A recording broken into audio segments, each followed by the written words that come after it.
নমস্কাৰ, হাবিবা পাকঘৰ ইউটিউব চেনেললৈ আপোনালোক সকলোকে স্বাগতম জনাইছোঁ। যিসকলে জ্বলা আচাৰটো বিৰাট ভাল পায় তেওঁলোকৰ কাৰণে আজি লৈ আহিছোঁ জলফাইৰ জ্বলা আচাৰৰ ৰেচিপিটো। যিসকলে জ্বলা বিৰাট ভাল পায় তেওঁলোকৰ কাৰণে এই আচাৰটো পাৰফেক্ট আৰু এই আচাৰটো একেবাৰে সহজে বনাব পাৰি আৰু বছৰ ধৰি সংৰক্ষণ কৰি ৰাখিব পাৰি। এই আচাৰটোৱে পোলাও, খিচিৰি আৰু ভাতৰ সোৱাদ দ্বিগুণ কৰি তোলে। আমাৰ বাৰীৰ জলফাই গছৰ পৰা জলফাই কেইটামান পাৰি ল'লোঁ। এতিয়া জলফাইখিনি বুটলি ঠাৰিডাল গুচাই পৰিষ্কাৰ পানীৰে ধুই ল'ম।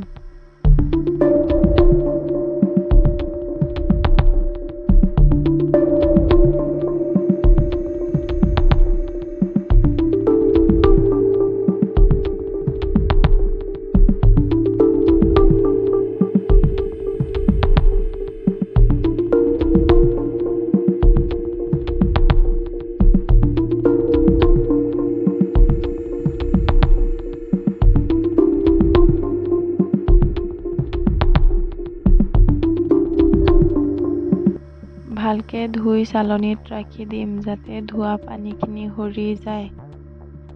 আচাৰটো যাতে বছৰ ধৰি সংৰক্ষণ কৰি ৰাখিব পাৰি তাৰ কাৰণে জলফাইখিনি নিমখত এসপ্তাহৰ কাৰণে ৰাখি দিম। আৰু এনেকৈ নিমখত দি আচাৰ বনালে কেতিয়াও এই আচাৰটো নষ্ট নহয় আৰু বছৰ ধৰি সংৰক্ষণ কৰি ৰাখিব পাৰিব। জলফাইখিনি নিমখত দিয়াৰ পিছত এদিন পিছে পিছে লৰাই দিব যাতে গোটেই জলফাইখিনিত নিমখ সোমায়। এসপ্তাহ পাছত জলফাইৰ কালাৰটো চেঞ্জ হৈ গ'ল আৰু জলফাই আচাৰৰ কাৰণে ৰেডি হৈ গ'ল।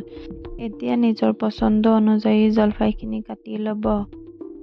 আচাৰৰ কাৰণে মছলা লৈ ল'ব। এতিয়া মছলাৰ ভিতৰত মই 2 চামুচ জৈন, 1 চামুচ মেথি, 2 চামুচ মিঠা সচ, 2 চামুচ জিৰা, 1 চামুচ কালজিৰা আৰু 2.5 চামুচ গোটা ধনিয়া। আৰু লগতে লৈ ল'ম শুকান জলকীয়া আৰু তেজপাত। আচাৰ বনোৱাৰ 2 ঘণ্টামান আগতে আধা কাপ সৰিয়হ আৰু আধা কাপ ভিনেগাৰ একেলগে তিয়াই থৈছিলোঁ। সৰিয়হখিনি পানীত তিয়াই নিদিব। আচাৰটোত যদি অলপ পৰিমাণে পানী পায় তেতিয়া আচাৰটো নষ্ট হৈ যাব। যিহেতু আমাৰ আচাৰত অলপো পানী ব্যৱহাৰ কৰা নাই সেইকাৰণে আৰু পানী ব্যৱহাৰ নকৰোঁ। শুকান জলকীয়া আৰু তেজপাতখিনি সামান্য পৰিমাণে গৰম কৰি এফালে এটা ছাইডত ৰাখি থ'ম। আগতে ভাজ কৰি থোৱা গোটা মছলাখিনি এতিয়া কেৰাহীটোত সামান্য পৰিমাণে গৰম কৰি ল'ম। কালাৰটো অলপ চেঞ্জ অহাৰ লগে লগে এইখিনিও নমাই ল'ম আৰু একেলগে মিক্সিত আধা গুৰি কৰি ল'ম।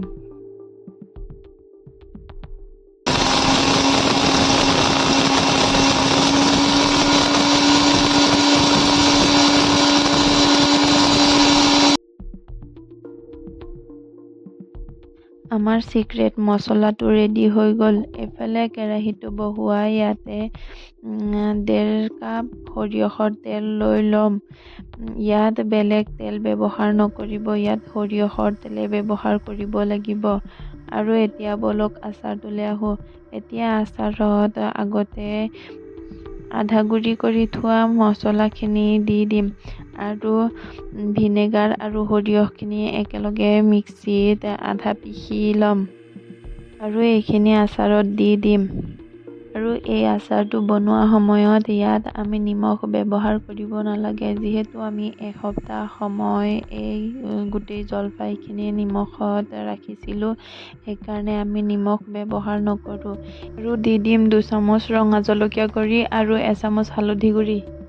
আৰু কেইটামান কেঁচা জলকীয়া মই এই আচাৰত ব্যৱহাৰ কৰিম।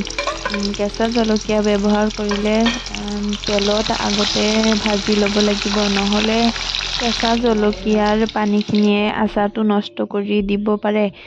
সেইকাৰণে তেলত ভাজি ল'ব আৰু অলপ গৰম থাকোঁতে তেলখিনি আচাৰত ঢালি দিব। আপোনালোকে কেঁচা জলকীয়াৰ জেগাত শুকান জলকীয়া ব্যৱহাৰ কৰিব পাৰে। এতিয়া অলপ সময় লৈ গোটেই সংমিশ্ৰণখিনি ভালকৈ মিহলাই ল'ব। তেল, আচাৰ মছলা আৰু জলফাইখিনি গোটেইখিনি ভালকৈ মিহলাই ল'ব। চাওক আমাৰ এই আচাৰটো কিমান ধুনীয়া হৈছে। আপোনালোকে খিচিৰি, পোলাও, ভাত চবৰ লগতে পৰিৱেশন কৰক। যদি ভিডিঅ'টো ভাল লাগিছে তেতিয়া লাইক আৰু শ্বেয়াৰ কৰিব আৰু চেনেলটো ছাবস্ক্ৰাইব কৰিবলৈ নাপাহৰিব।